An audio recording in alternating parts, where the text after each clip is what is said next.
kebijakan utamanya dulu yang harus diputuskan seperti apa surat negara kita dan politis dan diplomasi bersama maka harus dijalankan dengan menyeluruh. Oke, Assalamualaikum warahmatullahi wabarakatuh.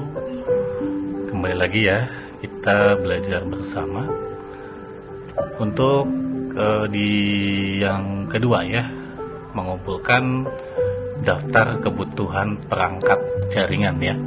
Yang sebelumnya mengumpulkan kebutuhan teknis pengguna yang menggunakan jaringan. Artinya alat-alat apa saja ataupun perangkat apa saja yang dibutuhkan.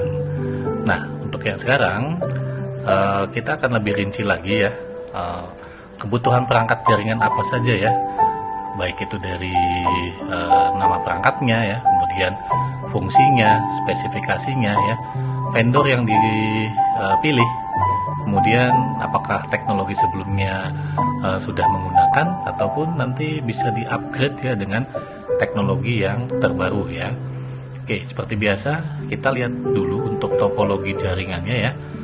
Di sini sudah terlihat topologi jaringan yang akan kita simak ya, yang akan kita rencanakan kebutuhan perangkat jaringannya ya.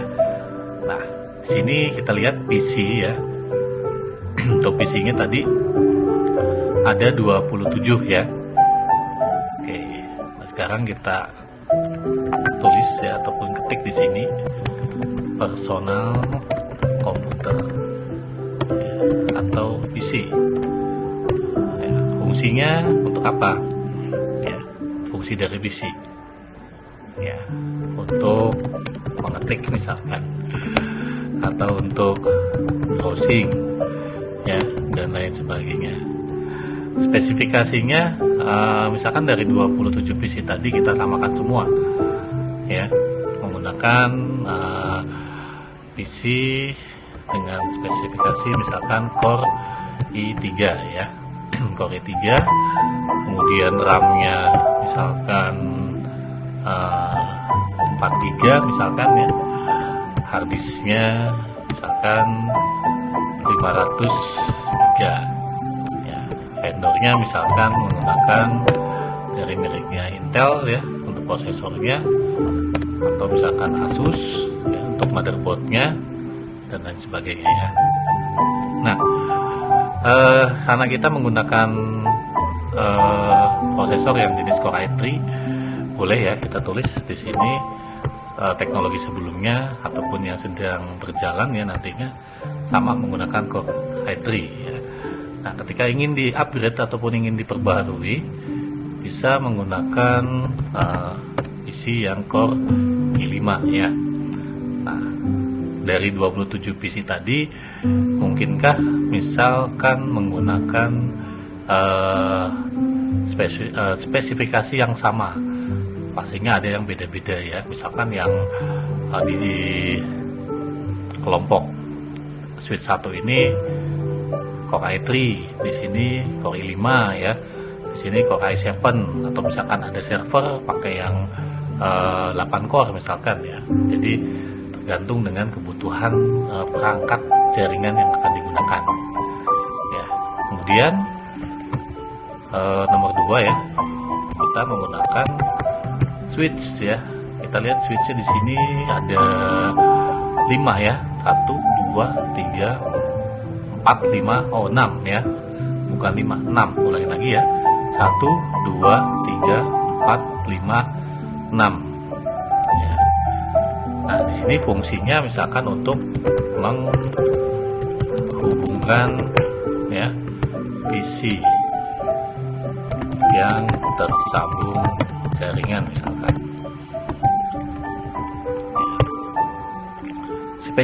Spesifikasinya misalkan kita yang satu switch itu menggunakan yang awalnya ya misalkan 16 port dari TP-Link misalkan ya. Oke, oh TP-Linknya di sini ya, di vendor misalkan ya, 16 port misalkan menggunakan yang fast Ethernet ya. Nah, teknologi sebelumnya ya misalkan menggunakan 16 port fast Ethernet. Nah, ketika ingin di-upgrade ya, atau misalkan ada penambahan PC ya. Oke, 16 pot itu ada nggak ya di pasaran ya? Oke, misalkan kita yang 8 pot dulu ya, 8 pot, 16 pot gitu ya, 8 pot misalkan ya. Oke, sekalian aja deh pakai yang 24 pot ya untuk teknologi terbarunya, menggunakan yang Giga Ethernet ya. Bedanya apa pas Ethernet dengan Giga Ethernet ya? Untuk yang pas Ethernet itu biasanya kecepatannya 100 Mbps ya. Kemudian untuk yang Giga itu 1000 Mbps ya. Itu untuk daftar kebutuhan perangkat jaringan dari sisi switch. Kemudian untuk berikutnya, perangkat apa lagi yang ada di topologi ini? Ada router ya, 1, 2, 3 router ini. Oke, misalkan nama perangkatnya kita ketikkan router ya. Fungsinya apa? Menghubungkan jaringan ya yang beda segmen misalkan. Ya. Spesifikasinya misalkan menggunakan RB 750 misalkan ya, vendornya Mikrotik ya. Oke. Atau dari Cisco juga boleh ya, tergantung kebutuhannya ya.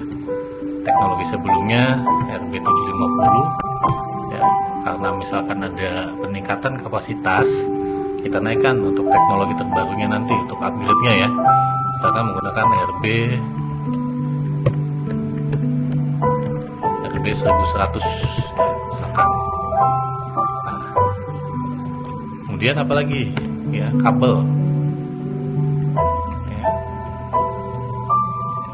kabel jaringan ya, fungsinya apa ya?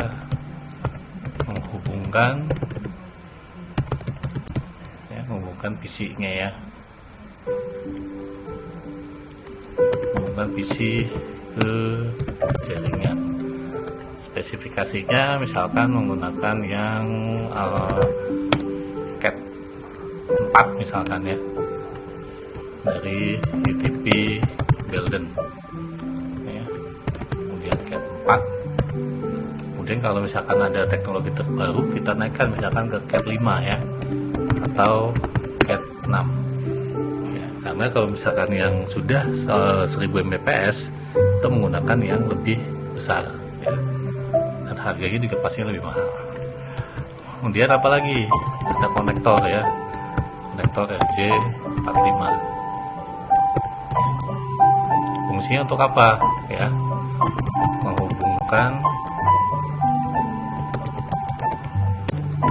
PC ya ke jaringan melalui langkat ya, atau kartu jaringan. Oke, spesifikasinya misalkan 100 Mbps ya. Kemudian vendornya dari TP-Link ya. Teknologi sebelumnya juga misalkan 100 Mbps. Nah, kemudian ketika ada upgrade, kita naikkan ke 1000 Mbps ya. Oke, jadi seperti ini untuk menentukan kebutuhan ya perangkat jaringan ya, daftar kebutuhan perangkat jaringan sesuai dengan topologi yang kita sudah rencanakan ya, tentunya dari hasil survei pastinya ya. Oke, baik, mungkin sementara itu untuk penugasan 2 ya, menentukan kebutuhan perangkat jaringan. Terima kasih. Wassalamualaikum warahmatullahi wabarakatuh.